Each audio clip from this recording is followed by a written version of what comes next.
Excited to talk to you today a little bit about what we know and don't know about digital advertising. This is sort of a follow-up on last year's ProfCon talk. If you were there for that, basically I presented some research that I had done examining display advertising effectiveness across Facebook and Google, as well as retargeting and prospecting channels. We found some sort of surprising results there. But I'm not going to be, I'm going to mention a little bit of that research, but I'm actually going to take a step back. We're going to give a higher level overview of some academic research and what are the findings of academic research on digital advertising effectiveness. And the reason for that is there is a large variety of recent publications or of outlets basically talking about the ineffectiveness of advertising. So I don't know if you listen to the Freakonomics podcast or if you listen to these. They had a 2-episode series a little while back. I guess it's been a year and a half now, where they actually called into question the effectiveness of advertising, both traditional advertising like TV as well as digital advertising. And then you have a lot of press coverage of major slashes in digital advertising budgets from huge companies like Procter & Gamble and Unilever, who control hundreds of brands and billions of dollars worth of advertising. They're slashing their digital advertising budgets to apparently, reportedly, no ill effect. That basically the digital advertising wasn't doing much for them. This particular headline that you see right here, I think is almost comical. Anybody who doesn't, understand the nitty-gritty details of digital advertising might look at this and say, "Oh, they cut $200 million and increased reach 10%. Wow, that's impressive." Except that reach is not a measurement of advertising effectiveness. So they increase their reach. If you slash your retargeting budget to nothing, that's not going to impact your reach, because retargeting by definition is advertising to people who have already seen your ads. So this whole that headline is really comical to anybody who actually understands digital advertising. But the gist of that article in many of these press outlets is basically saying, digital advertising isn't nearly as effective, and all these companies are slashing their digital ad budget because it doesn't have any effect on purchase. Now, these headlines are basically make a lot of industry professionals like shake their heads, scratch their heads, get really confused and kind of irritated, saying, you know what? I have seen the results. I do this advertising. There's, hundreds of thousands of these digital advertising professionals who say, I'm doing this. I can see the results. And so where is this questioning of the value of digital advertising coming from? Because I do digital ads. I can see people buying. I change a lever, let's say I change my ad copy, and things go up or they go down. I can see the results here. Clearly what I'm doing is having a large effect. And then we have all these articles saying that that's not effective. Where is this even coming from? So what I'm going to be going over is some of the academic research about what, when, and why advertising is effective in some cases and when it's not effective. But I need to, I think, justify why I'm taking the evidence from this handful of academic research articles over the evidence from hundreds of thousands of digital advertising professionals who are saying, I know this is effective. So I'm going to give you a few examples of why digital advertising and the experience of these hundreds of thousands of digital advertisers isn't, I'm not going to say that it's not valuable, that it's inaccurate, but that it could be biased or exaggerated. And it comes from, these digital advertising professionals, they are looking at observational data. What is the data that comes from the actions they're taking? And for a lot of reasons, the digital advertising market is a rigged system. It's rigged to make the digital advertisers believe that what they're doing is highly effective. And there's several examples that I'm going to give, and they're all from different structures of data, but they all lead to the same exaggerated conclusion. This first example comes from Steve Levitt himself. Steve Levitt is the economist who wrote Freakonomics along with Steve Dubner. And he has another podcast. After he published Freakonomics, he came to my institution where I was in graduate school, and he gave a talk, a research talk, probably one of his last research talks. He's no longer active in academic research. But he actually mentioned he did a consulting project for a company, and he asked them about their return on ad spend. Basically, you spend $1 on advertising, how much do you get back in sales? And they said, oh, it's 4x. I said, all right, where does that come from? And it came from a chart like this. This is a very stylized graph of data I'd made up. It's not really data, it's just, some numbers I made up. But this is basically the result he described.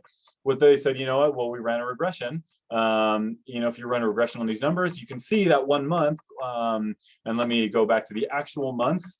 In December, advertising goes up, and notice sales spike in December as well. And so the story that this company was telling themselves was, our advertising causes sales, when in fact, what's the real story happening here is in December, in this, the holiday shopping season in the United States, they increased their advertising, and sales also increased. So really what's happening is the underlying demand influenced advertising and sales.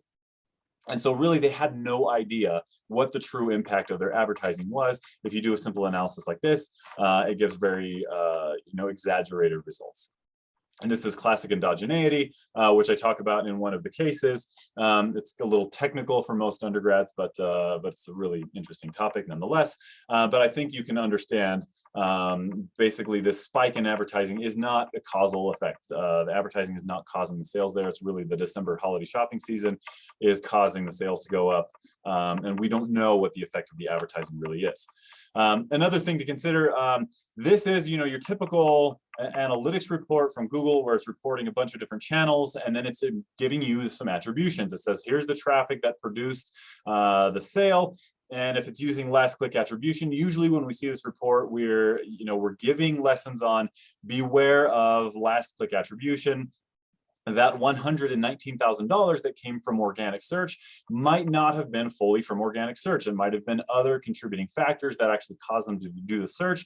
And so we're usually trying to get our students to think critically about, how much we can trust that number. But there's a more insidious effect of this attribution, and that is across different channels. So these are, trying to report all the different traffic channels and attribute the sale to those channels.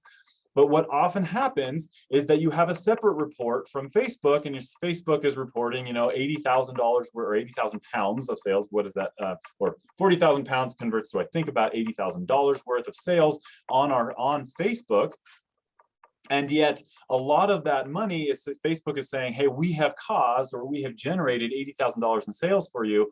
A lot of that is going to be double counted by these Google channels. And so if you count all of those separately, you're calculating, let's say, a 3x return on ad spend, when in fact it's only 1.5x, because a lot of that money has been double counted or even triple counted from other reports. And so that is happening increasingly, is that Google is claiming credit for, hey, you got the sale from organic search, when in fact Facebook is actually counting that same person who saw a Facebook ad earlier in the day, and they're both claiming credit for the same sale. So that's exaggerating your return on ad spend reporting. Here's another way of analyzing this data. Okay, so no matter what you're selling, there's going to be a group of people who will never buy from you. And for most products, the majority of your market are people who are never under any circumstance going to buy from you. So if you're a smart marketer, what are you going to do? You're going to show your ads, and you're going to try to exclude those people from your ads. So you're going to focus your ads on people who you think are likely to buy from you. So you're going to send those ads to your potential customers. And then there's an analysis that a lot of academics like to do, they think is a little bit more rigorous, is you take all of the people in the market. Can you get individual level data? And you get records of how much advertising exposure went to those different people. And then you look at the lift. And one rudimentary way to do this is break up the people who didn't receive any ad exposures relative to those who did receive an ad exposure. And you see results like this. Those who didn't see any ads, only 3.8% of them made a purchase, whereas those who received advertising exposures, we had a huge percentage of them purchase. So this makes it look like your ads were incredibly effective. You see a huge lift number there, right? So that's like 3 to 4x lift in advertising exposure. But the underlying assumption of that analysis is that if you had not advertised at all, we would expect that this ad group, those who did receive an ad, how do we pull away those ads? The underlying purchase rate would have been 3.8%, right? And so that advertising caused that huge lift of 3x to 4x lift, right?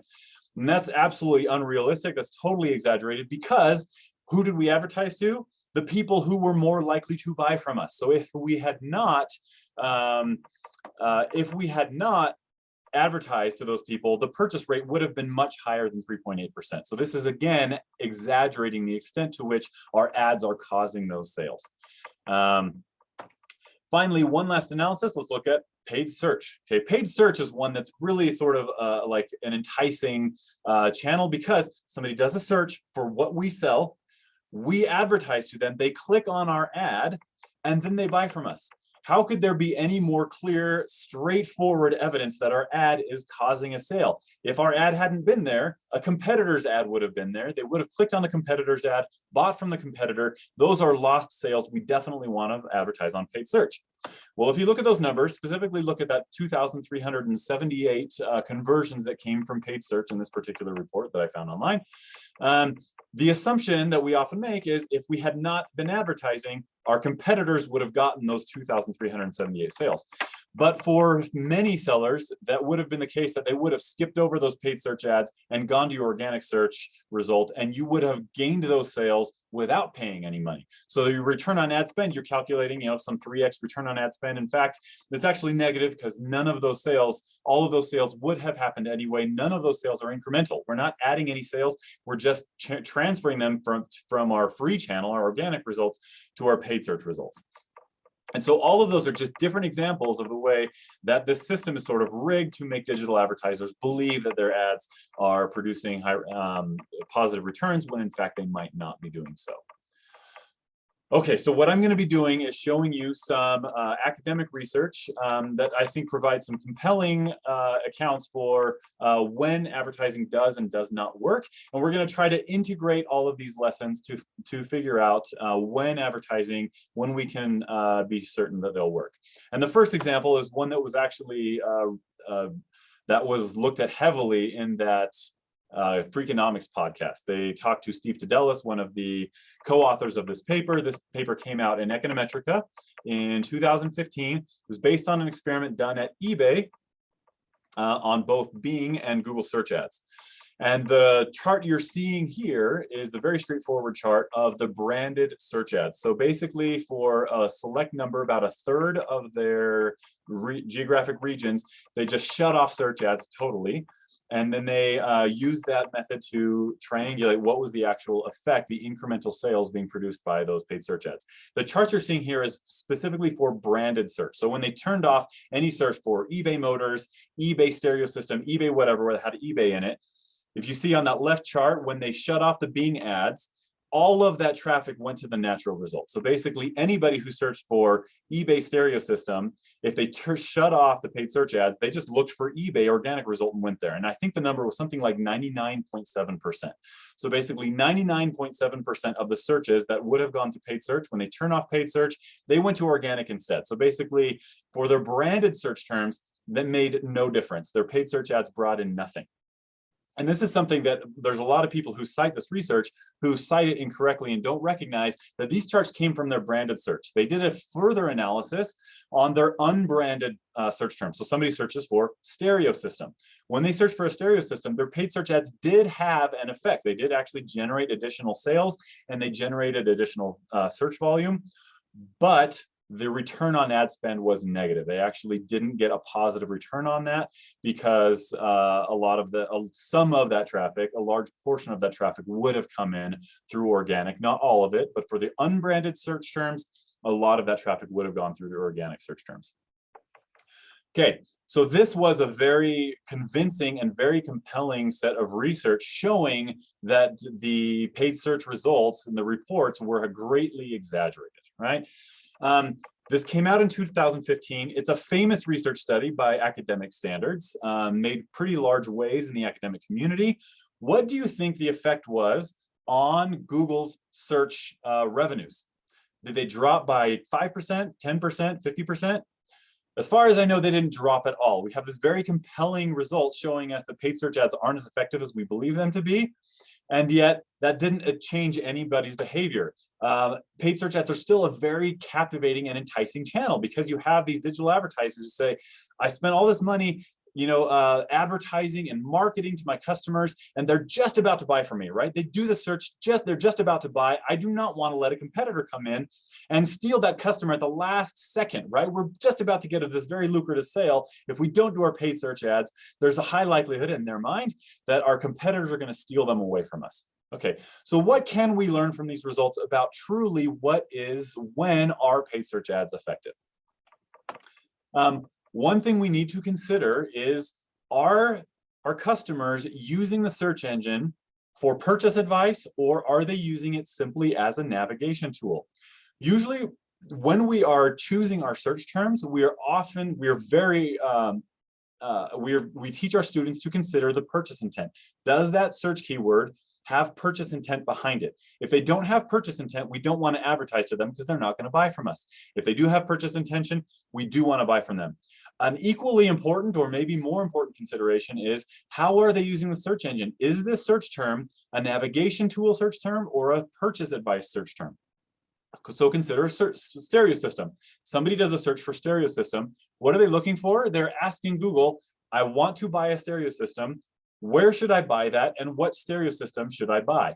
In that case, if you're an advertiser, you're basically asking Google, will you please let me raise my hand and say, you should buy from me? And then Google, by hosting your ad, is giving a bit of an implicit endorsement saying, this is a good place to buy that stereo system. In that case, you can get incremental sales. This person didn't know who you were, weren't going to buy from you, but they asked Google where to buy from you. And because you had the ad there, they said, okay, I will consider buying from this retail establishment. Consider instead somebody who searches for eBay stereo system. What are they doing? If they search for eBay stereo system, what they're doing is using Google as a navigation tool. They don't want to go to ebay.com and then search for stereo system on eBay, because Google is better at searching, right? So if you search for stereo system on eBay, you might not find the right page. If you search for eBay stereo system on Google, Google will send you directly to the right page. If they search for eBay stereo system and then an Amazon ad pops up saying, hey, we sell stereo systems too, are they going to switch from eBay to Amazon? No, because they specifically are using Google as a navigation tool to get to the right page of eBay. So if they are using Google as a navigation tool, there's probably no point in hosting an ad there, because they're either going to find our organic listing or our ads, if we're trying to steal them away from a competitor, then they're not going to be able to be stolen, because they already know where they're going to be purchasing it. Another consideration is this something I call bottom of funnel substitution. Okay, so we've been doing a bunch of advertising trying to convince consumers of the value of our products, specifically our branded product. If they're at the bottom of the funnel and they're about to buy from us and they do a search to find our website, to navigate to our website for the last second to make the purchase, how likely is it that a competitor shows their ad, they're going to go ahead and view the competitor's product as an adequate substitution for the product that they've worked down this funnel and been convinced that our product is the best? I think if we believe that the paid search ad is going to be able to steal one of our customers from us, we're doing ourselves a disservice as marketers, not having faith in the quality of our marketing, convincing consumers that our products are superior. So to what extent, when they are ready to buy from us, if they do a search for us and they're looking for our product, will our competitors be able to steal them at the last second? Well, if our marketing is really good, probably not, right? But one last result where the paid search ads are going to be effective is if we don't have an organic listing in the first page for the search, then chances are our paid search ad is our only chance to get those to get that sale. So actually, this is an advantage of new up and comers. If you're a big established player like eBay or Amazon, we can't trust the paid search results because maybe they're just stealing traffic from our organic search results. But if we're a new up and coming business and our SEO has not yet gotten us onto the first page of organic listings, then our paid search ads can actually be more trustworthy. And so our paid search ads probably are as effective as we believe. Okay, so let me show you another result. This is actually what I presented last year. I'm not going to go over the nitty-gritty details of how we conducted this study, but we did this large online field experiment to accurately measure what is the actual contribution to sales of advertisements on Facebook prospecting, on Google prospecting, on Facebook retargeting, and on Google retargeting. And what we were surprised to find was that we could find no evidence that retargeting actually increased sales. Now, let me be very clear that we did not find positive evidence of the zero effect of retargeting. Retargeting might have had an effect, but we do know that the effect was much smaller than the effect on prospecting advertising. So the prospecting ad channels were much more effective in display advertising than the retargeting channels were. And so basically our story is, And this was for a bed and box online retailer, think Casper or Nectar, a company like that. And they're doing a bunch of advertising online. Somebody sees their ads for the first time and decides to click on it. They say, oh, cool, this is a cool new mattress. I can just buy this online. I'll look into that. They click on that first prospecting ad. They go to the web page. They see all the products. They might do a little more research, but then they don't buy. Why? Not because they didn't want the product, but because it's $1,000, $3,000 purchase, whatever it is. That's too much money for somebody to go, yeah, go ahead. I'll just go ahead and buy that today. They're going to either consult with their partner. They're going to look at their budget. They're going to wait for their credit card account to close. They're going to decide to do a little more research later, mull the decision over a little bit, but it's going to be a while. In that interim, between the time they make that first visit to the website and the time they purchase, they're going to see a bunch of retargeting ads. And at some point, they're probably going to click on that retargeting ad. So the retargeting ad report is going to claim credit for all of these purchases, even though it might have been that actual prospecting ad that caused the sale. And so our research showed that the prospecting ads were much more effective. So the question is that the case for only bed and box retailers, or for only our bed and box retailer, or is it the case for all retailers? It's certainly not the case for all retailers, right? All retailers, there's a bunch of different industries. So what industries and what situations will this be the case that prospecting ads are more effective than retargeting ads? And here's what I think we learned from this. Number one is consider, is it an information intensive purchase? Is this a long drawn out purchase process where they're going to be doing a lot of research? In that case, the retargeting ad is probably not going to influence them much. What really will influence them is that initial prospecting ad where they consider about the product, they do the research on the product, and then they will do some self-directed research in the future and make the decision about whether to purchase. A retargeting ad popping up on the side of their screen every once in a while is not going to influence them to make the purchase. Consider, is it a one-time purchase, right? So when would retargeting potentially be effective? When might people actually go ahead and say, yes, I want to purchase?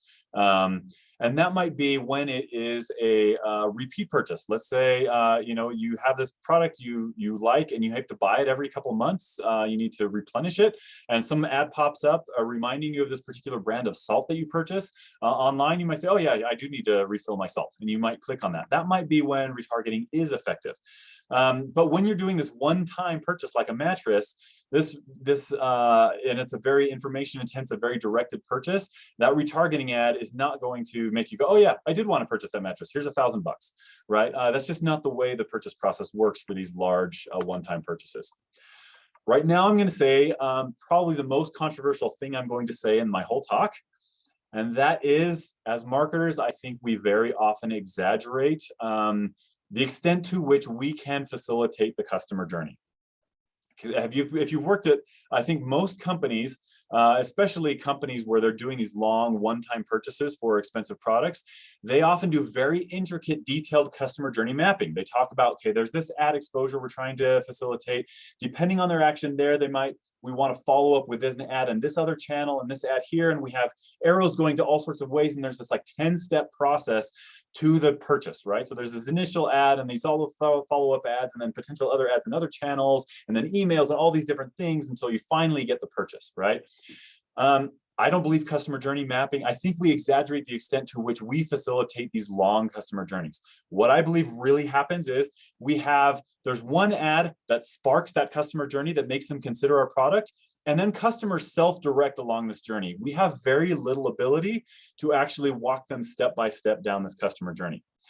That doesn't mean I don't think there's value in customer journey mapping. I think customer journey mapping is really important to consider the different stages somebody might be in, because the sparking ad, whatever the ad that sparks the customer journey, might be anywhere along this pathway. So I think customer journey mapping is still valuable, but I think we delude ourselves when we believe we can actually walk our customers down this multi-step customer journey into the purchase. I think it really is just one ad that sparks that consideration, and then the customers are self-directed for most of the rest of it. And all of these other ads on the journey are more noise than anything. Again, that's controversial. I recognize that's controversial, not only because it flies in the face of what a lot of marketers believe, but also I don't have great evidence for it other than this one study. So I might be overstating what we've learned from this study. Nonetheless, I thought that's perspective that's worth sharing. Another thing to consider is, does the ad provide novel information? So let's say they see an ad for this Casper mattress and they think it's good. They think, oh, you know, actually that's something I do want to buy. Maybe I'll talk with my partner about it. I'll see if in the future I want this. But then they see these retargeting ads that just advertise the same thing. Hey, buy conveniently online. They already know they can buy it conveniently online. The retargeting ad doesn't do much. But what if there's novel information in this retargeting ad that says, Casper mattresses help you sleep cool? I didn't know that. In my research, what I saw was it's really convenient, it's high quality mattress, people really like them, but also there's this new information in this retargeting ad that shows me it actually will help me not overheat when I sleep. That's new, that's something I hadn't considered before. That might actually change my probability of purchase. And so novel information can help facilitate the purchase. And that is also supported by other research on advertising content. So Michael Braun, somebody I met in graduate school, he did some research with Wendy Moe, where they looked at the actual pattern of ad copy, and they find a more highly varied ad copy facilitates greater purchase.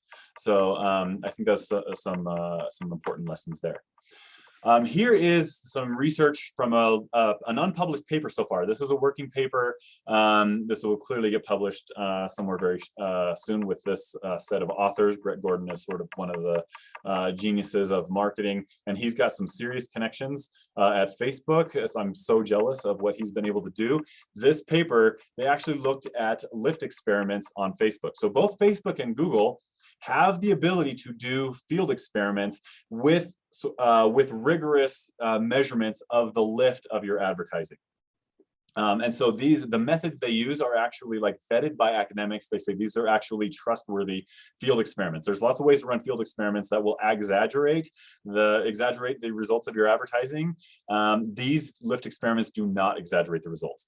Now, the focus of their paper was, can we replicate these proper numbers with these advanced analysis techniques? So there's really fancy analysis techniques that combine machine learning techniques with causal inference, and that's the focus of their paper. That's not the lesson I'm going to give you today. What we want to know is, when does advertising work? What lessons do we know about the effectiveness of advertising from that, not about these advanced analysis techniques. But here's a plot from this paper where they actually looked at the lift all across these different experiments. So there were, I think, 500 some odd experiments they analyzed. And these experiments actually provide very reliable measures of the effect of advertising. And what they found is experiments that were trying to do more upper funnel results, like give us your email address, generate a lead. Those are upper funnel results, and the lift was the median lift was like 28%. For lower tier, for lower funnel results like a purchase, so they got a 6% lift, which doesn't seem very high, right? So basically the way these randomized controlled trials work is they find a holdout sample that is equivalent to the actual advertised sample that doesn't have the biases we discussed earlier. And we find what's the increased purchase rate or increased lead rate among the actual advertised to versus the control group. And we only find a 6% lift in purchase, right? Which isn't very high. The median lift is not very high, but depending on the advertising amount and the actual baseline advertising, that could be a meaningful increase, right? So like the median result was actually showing positive results. So this is positive results. Advertising does work. But the thing I want to draw your attention to is, look at all those outliers in the right tail.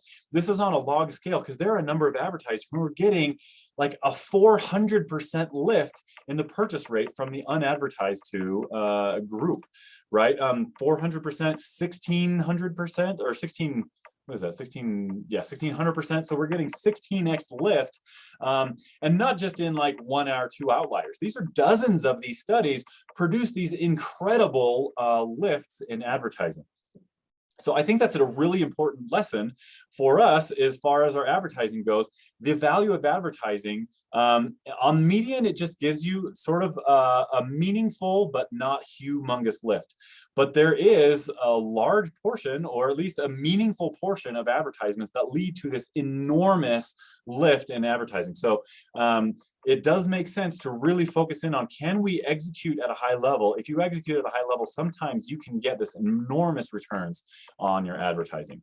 And we find actual similar results from a study on randomized control trials on Google. So Randall Lewis, the middle author here, he's got a PhD in economics from MIT, and he actually has worked for Netflix, Yahoo, like all sorts of these big digital companies. And he actually developed the Ghost Ads protocol on Google that allows you to do these lift trials and these randomized control trials with reliable results.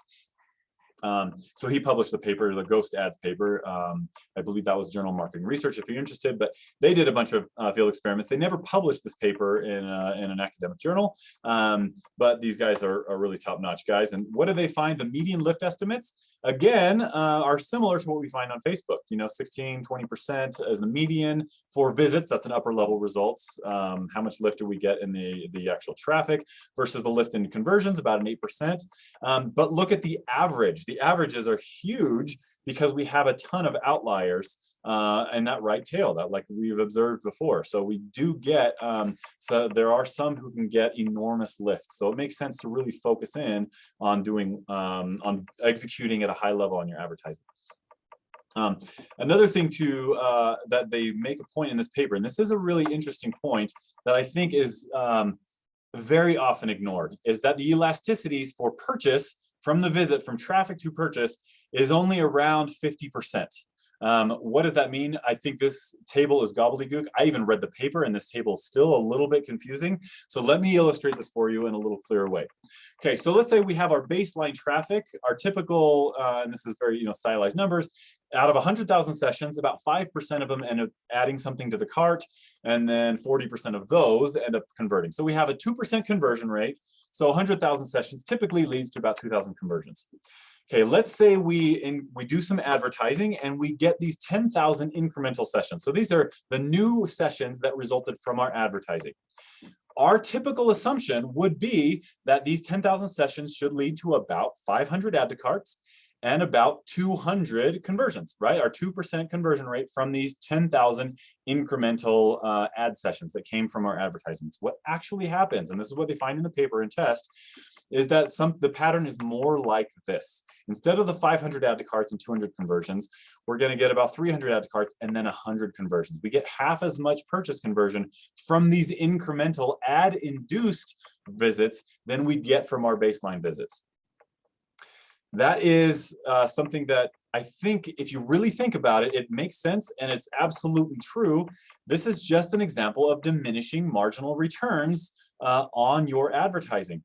Your original ads and your baseline people, your loyal customers who are coming back regularly, they are more loyal. When you get incremental sales or incremental visits from your advertising, those are not as loyal customers. Their purchase conversion rate is smaller than for your baseline traffic that has been coming around for a while from your other ads.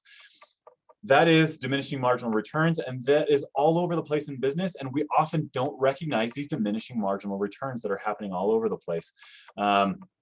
And so if we are trying to make some inference about the results of our ads based on higher level results like visits, we can't just take the pattern, our conversion pattern from our other data and apply that to our ad induced or incremental visits. All right, so I think now I'm just going to go through, here's the takeaway. So from these academic studies, what do we learn? So I've got a few takeaways I want to go over. Number one, is that, and this is like number one, and I really want to like evangelize this, is both Google and Facebook give you the option of doing these randomized control trial lists that give you reliable measures of the impact of your advertising. And I would suspect that a very small portion of companies that are eligible to run these experiments are actually running these experiments, because companies overvalue or they believe too much in the quality of their advertising. They don't want to have a holdout sample, because these are people who, if we don't advertise to, they're going to buy from us at a lower rate. They're afraid of the foregone sales that happen when you run these lift experiments. But these lift experiments are actually very cost effective You don't lose out on that much sales, and then they give you something that is so valuable, a reliable measurement of the effect of your advertising. I don't know what the restrictions are that Google has on their ghost ads and their Facebook lift experiments. I don't know what their restrictions are, but if there's any way you can, get into those, a company absolutely should be doing those, and we should be teaching our students to actually push their companies to run these if they're eligible for them. Here's number two, and this is, this is something that I don't think it's talked about that much, is that what is your return on ad spend? We talk in averages so much. Sorry. I'm having trouble hearing you. Weird.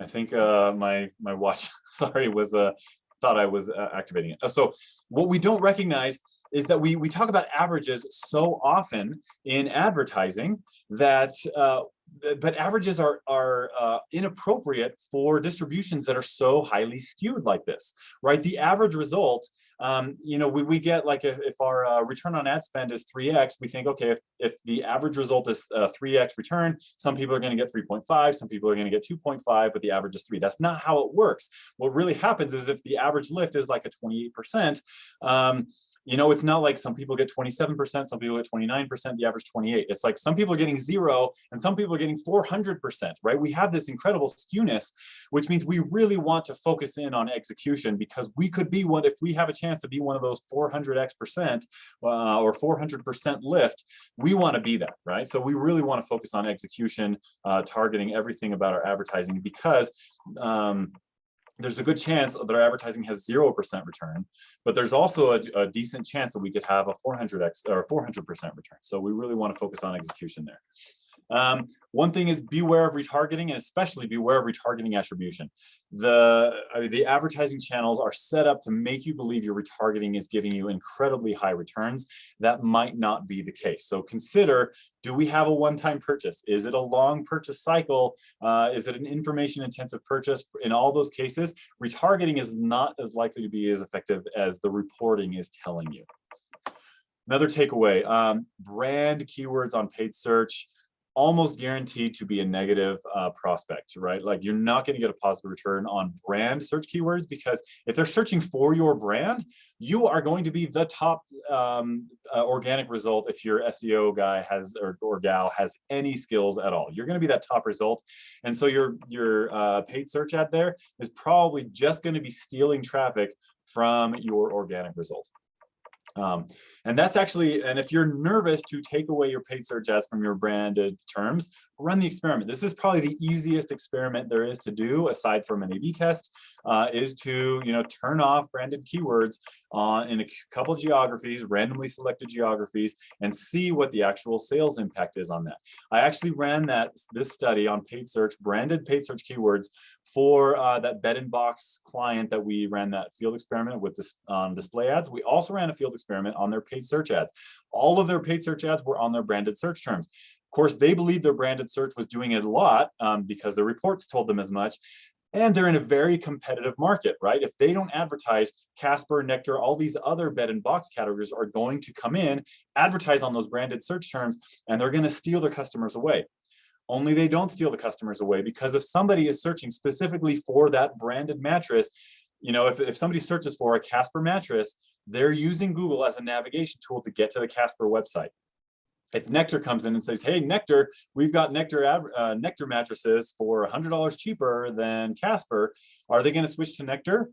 No, because they've been going down this funnel and they've been convinced to buy specifically a Casper. Nectar comes in and says, hey, we have mattresses too. The customer is going to say, well, I don't know that your customers are your mattresses are as good as Casper mattresses. They're not going to be able to be stolen away from Casper. So what we found in our results as well is that branded keywords just don't contribute to the bottom line, because they're going to go to your organic results anyway. Focus on ad copy, right? So the right ad copy can have an enormous effect on whether people actually buy from you. So run the A/B tests, because the A/B test, very often you run an A/B test and it takes a while because that new ad copy is just a little bit better or just a little bit worse than the original ad copy. But it's very possible that your ad copy could be 100% better and actually get double the amount of traffic that your other ad copy does. So focus on the ad copy. And my personal opinion is that I subscribe a little bit more than most to the information intensive model of advertising. How does advertising work? It provides information that might make people decide to buy your product. So make sure your ads are informative in some way. That is, again, my viewpoint. You don't have to share it, but I think focusing on providing useful information to people, I think advertising is much more persuasive when it's informative. The other thing is, yeah, of course, with your ad copy, make sure you're doing this A/B testing and conversion rate optimization, because remember, my prospecting ads and the research that I presented last year and that we reviewed briefly here, prospecting ads were much more effective because they were informative, as well as probably part of that process is they clicked on the ad and then went to the landing page. So test that landing page, make sure you're doing conversion rate optimization on that landing page to figure out what's the most informative and influential version of that landing page. That can have not just like a 10% increase, that could have 50, 100% increase based on the results of those tests. And then finally, the last takeaway is this idea of diminishing returns. We don't often recognize where we're finding these diminishing returns, right? We think, a session is a session and every session has some somewhat equal likelihood of purchasing. And so, the value of a session is the same across all ads. That's not the case. Incremental advertisements, we have diminishing returns. Our, baseline, our loyal customers have a higher likelihood of purchasing from us. And so when we go to incremental advertisement, incremental sales are not going to be as high among our incremental sessions. Okay, so there's all my takeaways from what we know about digital advertising effectiveness from these academic research articles. More to come, I hope. I'm currently engaged in 2 different field experiments with 2 different clients, looking at different aspects of advertising effectiveness. So hopefully next summer I'll be able to share the results of those studies with you. But I hope this has been beneficial for you. And I am ready to open it up for questions now. Remember, you've got a lot to live up to. I've had some phenomenal questions in the past from ProfCon sessions, so please fire away. Awesome. Thank you, Jeff. And yeah, please put those questions in the chat.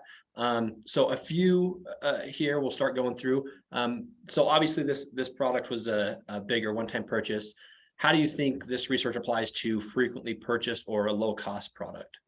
Yeah, so as far as what's the relative effectiveness of the prospecting ads versus the retargeting ads, right? So the retargeting ads, the advantage of the retargeting ads are that they are going to people who are much more likely to actually be interested in your product, right? They already clicked on your ad before. That is the most reliable signal of the fact that they are interested in buying from you.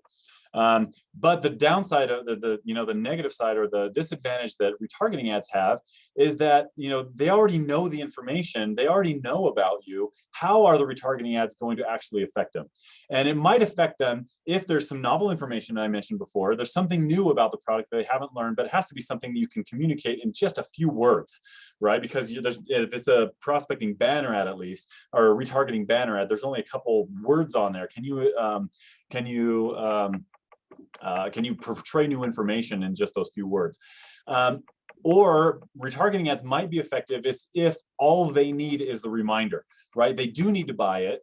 They're ready to buy it. They have been convinced they like your product specifically. Is the retargeting ad, if it just the existence of the retargeting ad, they see it and they go, oh yeah, I do want to buy that. I do like that product and I am running low. I want another one. In that case, I think that would be the most compelling case for retargeting ads being highly effective. And what about with like cross-selling? Would you say the same thing?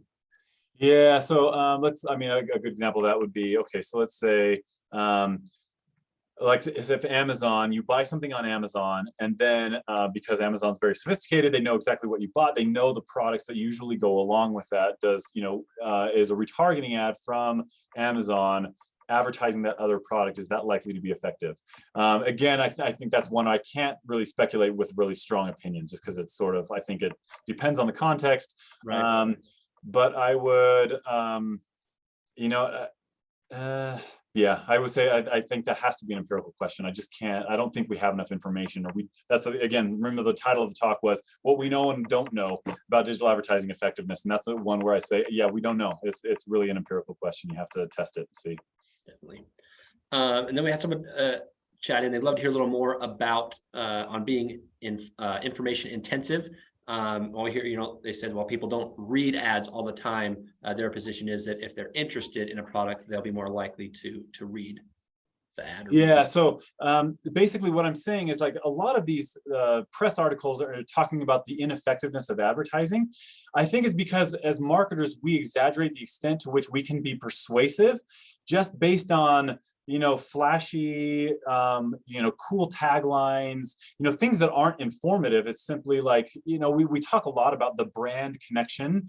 And I've always been a skeptic a little bit about what's the power of the brand connection and brand personality and all those things. I think, like, the real way we affect behavior, which is really hard to do, right? You're getting somebody to buy something they would not have bought otherwise. I think that's a really big ask and a big task, right, to take on, is try to change somebody's behavior and give up money when they would not have otherwise. What's the real lever? How do we really do that? Is by informing them and making them aware of a benefit that they weren't aware of before. And so basically, when I say I subscribe to this information intensive model of advertising, what I'm basically saying is I don't think advertisements are persuasive by virtue of good music, good acting, good other things. I think it's really persuasive. I think all those contribute to, basically, it's mediated by how informative the ad is, and all of those things about, what's the high production value, and the brand personality, I think, is mediated by, how convincing or how informative that ad is. Do they believe the information you're portraying? If you have substance, informative substance, I think you have a possibility of affecting somebody. And I think all of those other things, as far as, let me say it this way: a substance-free ad where there's no information, there's only like persuasive content, I don't think is likely to be effective. I think you're persuasive by virtue of the information they're gaining and believing from your ad. Makes sense. What are some of the main takeaways for students going into the industry? Is it to question everything, or just like to make sure you're testing? Like, if you could give like one of those 7 takeaways for, graduating students, what would it be? Yeah, the reason I put number 1 as being use those Google Ghost ads and Facebook Lift experiments is, like, those are just so much money on the table. If you're working for any size company that actually, and I think some of the restrictions on those Lift experiments and Google Ghost ads is that you have to, spend a certain amount. So if you're working for a company that's spending an amount to actually do that, those are absolutely, like, so much money is left on the table by not doing that. So that would be number 1. Can you go in and, if you do these, like, you're going to come off as a genius. But I recognize that, like, not a high proportion of students are going to go into specifically a company where they can pull this particular lever, right? I would say, yeah, it's like the main takeaways are, to think critically about the effect of your ads, right? So we do want to use the numbers. And, like, if you read my textbook, I'm all over the place talking about, here's the analytics, here's the reports, look at those reports, and make the inferences from those reports you can, right? And so if you're doing Mimic Pro, you're going to see the data coming in, and you're gonna improve your ads by paying attention to that data and playing to that data. What are the keywords that are giving me the highest performance? And that's going to improve your results. But you also have to recognize what are the cases, how are these results being exaggerated, and what are the keywords that maybe we should pull back on that isn't being reported. It's not going to be obvious from that. So I'd say, like, first order effect is make sure you understand the data, make decisions based on that data. And then for those students who have the experience and the know-how to really think better and think more critically about that, then you want to do the next thing, where you're actually looking at, let's be a little skeptical of these numbers, on where are these numbers likely to be most inflated, and then start making your decisions based on that. Awesome. And then last one here, based on what you've learned in your research so far, what are the next questions you're asking as you're going into new research? Yeah, so my biggest question, and, like, sort of the thrust of a lot of my research right now, is how can we most cost effectively actually get reliable measurements of this? So what we found is, when we did our field experiment, the acquisitions team, basically the advertising team, who's in charge of gaining new customers, they were they were very hesitant, to the extent that they tried to sabotage this experiment to the best extent. And that's because they know if you pull back on advertising, you're going to lose sales, right? And to run a field experiment, you explicitly have to not advertise to some people who might buy from you. So you're going to, forego some sales, right? So my big question, at least that I'm trying to do, is how can we do these field experiments most cost effectively? Because what we found was there was an incredible value in this field experiment. Marketers in general trust their gut way too much. They believe these numbers way too much. There's a huge need to run these field experiments to actually get a better measurement of this. And I would love to evangelize this and actually run these field experiments with companies all over the world. But it's hard to get over that first hurdle of we're going to lose money on this. Yes, you will lose money. In the long term, I think it will be, and not even that long a term, in a few months, I think you'll recoup it from what you learn. But convincing companies of that is really difficult to do. So I think it's basically, let's do more experimentation to find this out. And so what I'm trying to do is convince companies that it's actually a cost-effective thing to do. Yeah, definitely getting them on that long-term view, and like I said, getting the buy-in from the revenue team and those whose metrics are going to be directly affected, for sure. Yeah. Awesome. Well, thank you, Jeff. This has been great. We appreciate you sharing your time and your knowledge and your experience with us. Thanks, everybody, for your questions and for listening.